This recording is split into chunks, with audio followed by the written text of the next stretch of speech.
ओम साई राम। हम सभी रोज़ साईं संदेश सुनते हैं। हमें उन संदेशों से मोटिवेशन भी मिलती है।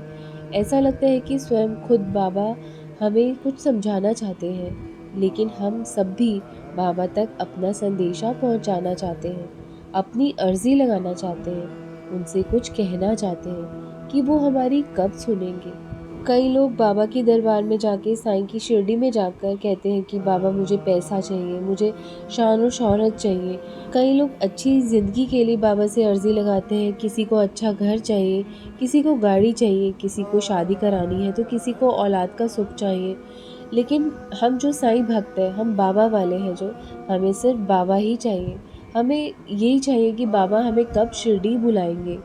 तो जो लोग शिरडी नहीं जा पा रहे हैं, उनकी तरफ से ये अर्ज़ी हम सबकी तरफ से, साईं बाबा हमें शिरडी कब बुलाओगे आप?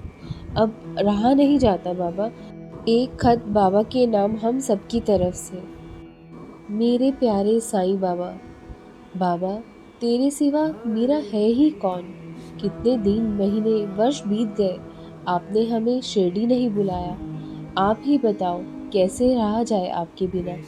मेरा तो एक एक पल काटना मुश्किल हो रहा है। हर क्षण मुझे ऐसा लगता है कि शायद आप अब बुलाओगे, अब बुलाओगे। जब भी मुझे शिरडी की याद आती है, हर वो क्षण मेरा तरोताज़ा हो जाता है जो बाबा तेरी शिरडी में बिताए थे मैंने। हर एक क्षण मुझे अच्छी तरह से याद है और आपकी यादों में मेरी आंखें भी नम हो जाती हैं। मेरा दिल ऐसे उदास हो जाता है कि मानो जैसे एक लड़की, एक बेटी अपने मायके जाने के लिए तड़पती है, अपने पिता से मिलने के लिए तड़पती है। मैंने अपने पिता को तो बहुत जल्द खो दिया बाबा, इसलिए मैंने आपको ही अपना सब कुछ मान लिया है। इस संघर्ष भरी जिंदगी से थोड़ा सा सुकून चाहिए बाबा। हमें शिरडी बुला लीजिए बाबा। बस बाबा अब और इंतज़ार नहीं किया जाता। इस इंतज़ार की घड़ी को ख़त्म करो और मुझे शिरडी बुला लो। शिरडी की मुझे हर रोज़ खुशबू आती है।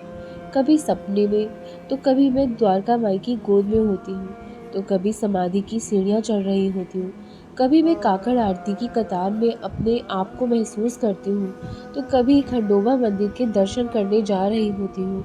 बाबा मेरे सपनों को साकार कर दो ना, मुझे शिरडी बुला लो ना। मैं जानती हूँ कि जो अपना कर्तव्य अपना निभाता है ज़िंदगी में, वही आपकी शिरडी है और वही भक्त आपको सबसे प्रिय है। आपने ये बात हमें सिखाई है। लेकिन अब आप ही बताओ ना साईं, एक बेटी अपने पिता से मिले कैसे रह सकती है? एक बेटी अपने पेहर जाए बिना कैसे रह सकती है बाबा? बस बाबा ये इंतज़ार अब ख़त्म कर दो ना और हमें शिरडी बुला लो ना। कितना इंतज़ार और करना पड़ेगा बाबा? आपके सिवा हमारा है ही कौन जो हमारी सुने, हमारी दिल की बात समझ सके। बाबा आप भी दूरी बना लोगे तो हमारा ये जीवन तो व्यर्थ है ना। हमसे रहा नहीं जाएगा बाबा, हम तो मर ही जाएंगे। आपने ही हमारी बाह पकड़ी है तो आप कैसे छोड़ सकते हो? आप हमें कैसे भूल सकते हो? ये सिर्फ एक खत ही नहीं है बाबा, ये हम सबका आपके प्रति अटूट प्रेम है, अटूट विश्वास है, हमारे जज्बात हैं जो इस खत की, इस अर्जी के माध्यम से निकल रहे हैं बाबा। वो दिन मैं कैसे भुला सकती हूँ जब आपने मुझे पहली बार शिरडी बुलाया था। मुझे मालूम है आप चाहो क्या नहीं कर सकते। आप चाहो तो रात को दिन, दिन को रात बना सकते हो। तो फिर क्या आप हमारी इतनी सी विनती नहीं सुन सकते कि हमें शिरडी बुला लो ना? हम भी स्वर्ग का नज़ारा देखना चाहते हैं। धरती में स्वर्ग है तो वो और कहीं नहीं है, वो आपकी शिरडी में ही है। शिरडी ही मेरा काशी काबा है साईं। मुझे शिरडी बुलाओ ना। द्वारका माई की गोद पर हमारा सर रखकर हमें सुलाओ ना। अगर बाबा आपको लगता है कि हम अपना कर्तव्य अच्छे से निभा रहे हैं, हमारी भक्ति सच्ची है, तो बाबा हमें आप पर दृढ़ विश्वास है कि आप हमें जल्द से जल्द हमें शिरडी ज़रूर बुलाओगे। साईं की याद में आपके भक्त, आपके बच्चे जो भी शिरडी जाने की अर्ज़ी देना चाहते हैं, अपना नाम कमेंट में लिखकर ओम साई राम लिखिए। बाबा आपको जल्द ही शिरडी ज़रूर बुलाएंगे।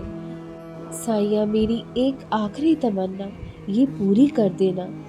हो सके हो सके तो मेरा घर शिरडी में बना देना। ओम साई राम, जय साई राम।